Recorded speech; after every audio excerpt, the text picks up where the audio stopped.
बिस्मिल्लाहिर्रहमानिर्रहीम। अस्सलाम वालेकुम दोस्तों, आज का नया टॉपिक है एड्रीनल ग्लैंड। एड्रीनल ग्लैंड भी एंडोक्राइन ग्लैंड का एक हिस्सा होता है। अच्छा, तो सबसे पहले position, it is present on the top of the kidney. ये किडनी के ऊपर पाया जाता है, किडनी के आखिरी सर पर पाया जाता है। यहाँ डायग्राम में देखिए, यहाँ ये रेड कलर वाला जो स्ट्रक्चर आपको नज़र आ रहा है, ये क्या है? ये एड्रीनल होता है। अच्छा, फिर है पोजीशन, फिर है shape, it is pyramid like. इसका स्ट्रक्चर किस तरह होता है? पिरामिड लाइक होता है।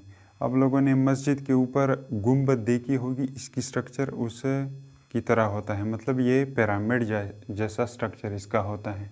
अच्छा, फिर है number, they are two a number. ये तादाद में दो होते हैं, एक राइट किडनी के ऊपर और दूसरा लेफ्ट किडनी के ऊपर, ये तादाद में दो होते हैं।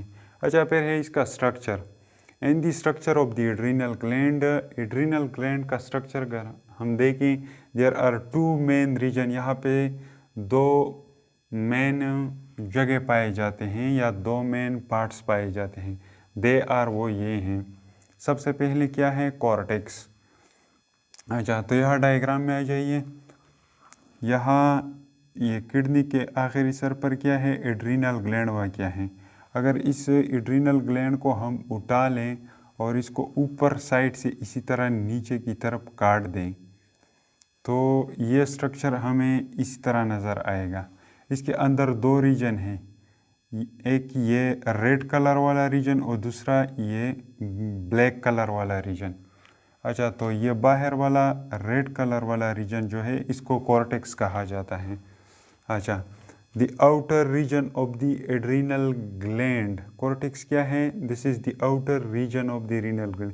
रीनल ग्लैंड का बैरूनी रीजन जो है इज कॉल्ड एड्रीनल कॉर्टेक्स। इसको क्या कहा जाता है? एड्रीनल कॉर्टेक्स कहा जाता है। अच्छा, फिर ये एड्रीनल कॉर्टेक्स का काम क्या होता है? ये चंद हार्मोन रिलीज़ करता है। वो हार्मोन कौन से हैं? Hormone, adrenal cortex releases about 50 different hormone collectively called corticosteroid. Adrenal gland जो होता है, ये तकरीबन 50 के करीब मुख्तलिफ किस्म के हार्मोन रिलीज़ करता है। उनको कोलेक्टिवली कॉर्टिकोस्टेरॉइड्स कहा जाता है। अच्छा, तो ये कैसे रिलीज़ करता है? यहाँ पे पिट्यूटरी ग्लैंड जो हमारे ब्रेन में मौजूद होता है, हाइपोथैलेमस के नीचे, ये क्या करता है? एंटीरियर पिट्यूटरी से क्या कर लेता है? एक हार्मोन को रिलीज़ करता है। वो हार्मोन कौन होता है? ACTH, एड्रीनोकोर्टिकोट्रोपिक हार्मोन, एंटीरियर पिट्यूटरी से रिलीज़ होता है।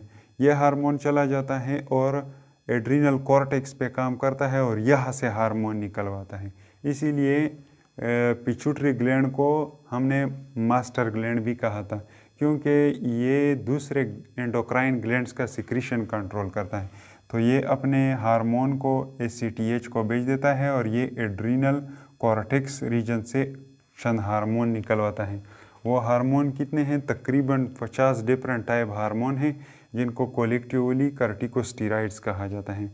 ये कार्टिकोस्टेरॉइड आगे तीन ग्रुपों में डिवाइड हो चुके हैं। ये कार्टिकोस्टेरॉइड कोलेक्टिवली 50 के 50 कितने ग्रुपों में? 3 बड़े ग्रुपों में तकसीम हो चुके हैं।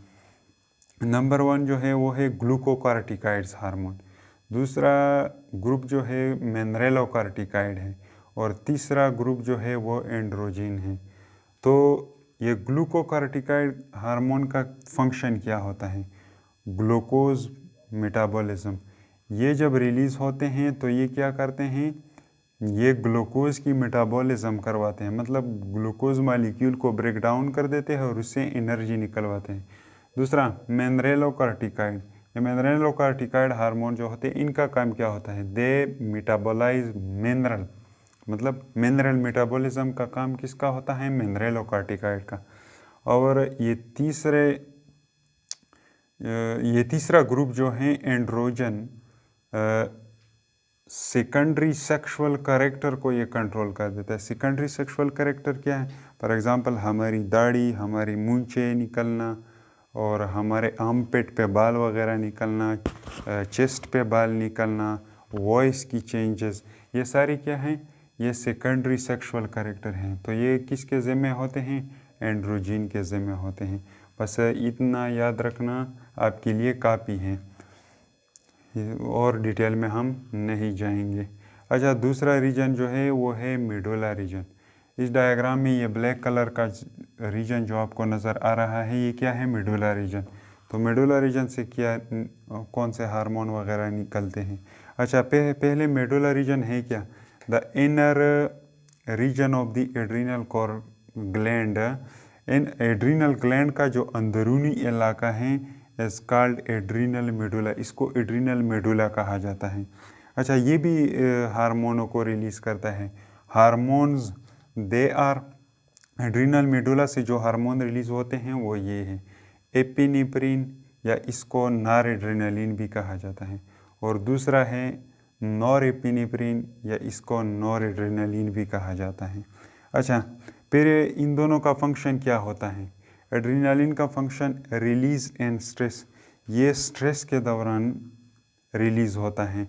जब आदमी बेचैनी में होता है, ये उस दौरान रिलीज़ होता है।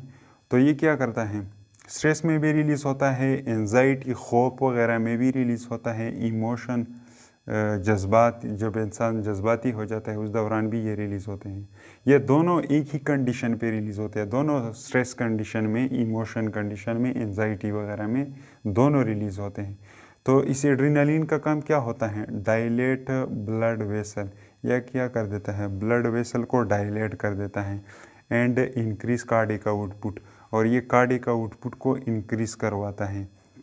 मतलब कि नॉन एसेंशियल आर्गन से ब्लड एसेंशियल आर्गन में चला जाए, जैसा कि मसल हो गए। क्योंकि इमोशन स्ट्रेस के दौरान क्या होता है? फाइटिंग वगैरह में इसमें मसल ज़्यादातर काम करते हैं, तो इसलिए मसल के ब्लड वेसल क्या होते हैं? डायलेट हो जाते हैं, ताकि उसके अंदर ब्लड ज़्यादा से ज़्यादा मटेरियल ले आए और ऑक्सीजन वगैरह को ले जाए। इसीलिए कार्डिक आउटपुट भी एड्रेनालिन की एक्टिविटी से इंक्रीज़ हो जाती है। अच्छा, दूसरा है नॉरएपिनेफ्रिन या नॉरएड्रेनालिन रिलीज्ड इन इमोशन, ये भी स्ट्रेसफुल इमोशन में इंक्रीज़ होता है, और इसका काम क्या होता है? Construct the blood vessel. ये बाज क्या करता है? ये ब्लड वेसल को कंस्ट्रक्ट कर देता है, सुकड़ देता है, मतलब तंग कर देता है। एंड गट इंटेस्टाइन में, गट किसे कहते हैं? Small and large intestine collectively are called gut. And face, और चेहरे का जो रीजन है, यहाँ पे क्या होता है? यहाँ पे भी ब्लड वेसल को कंस्ट्रक्ट कर देता है। इसलिए इमोशन में क्या होता है कि बाज़ औक़ात इंसान अपने इंटेस्टाइन में होलोनेस, कुकलापन महसूस करता है, एंड उसका पेस क्या हो जाते हैं? उसका रंग भी पीला हो जाता है, क्योंकि ब्लड वेसल कॉन्ट्रैक्ट होते हैं, तो यहाँ ब्लड ज़्यादा आता नहीं, तो इसलिए उनके चेहरे का रंग क्या हो जाता है? जर्द हो जाता है। अच्छा, उम्मीद करता हूँ आप लोगों को समझ आ चुका होगा। अगर फिर भी कोई सवाल वगैरह हो तो कमेंट में पूछिए।